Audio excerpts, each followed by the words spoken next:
Hello there.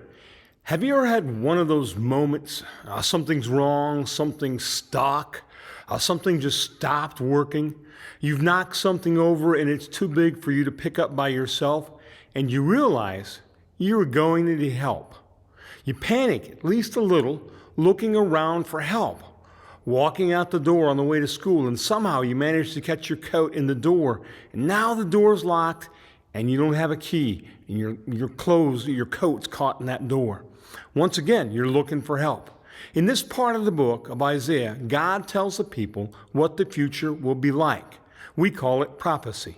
At this point, they are still a nation with a king and an army. No one rules over them. God has told them of a day that would end, and they would be taken from their land to another place, namely Babylon. They would be in exile. They would serve another army. The good news in chapter 40 tells them they will return to their land or come back home. That all sounds fabulous. The reality of the return is not so good. The temple had been destroyed years ago as they were carried off to Babylon. The walls were in ruins, piles of rubble, and walls were not able to provide any protection. God knew that when they returned, the joy of the return would soon turn to anxiety. The task of rebuilding would seem daunting.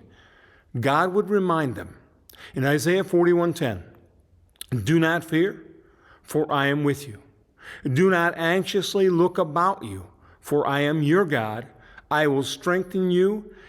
Surely I will help you. Surely I will uphold you with my righteous right hand." We are not returning to a city that needs rebuilt, but there are times when the task that God asks us to do seems too big for us to do. We are overwhelmed, afraid, and anxious. We need this reminder not to fear, not to be anxious. That same God that would uphold them, He will uphold us. That same God will give us strength. In our moment of brief anxiousness, we need to look to God.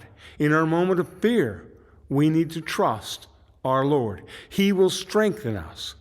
Keep telling others about Jesus and keep trying to live like Jesus. Thank you.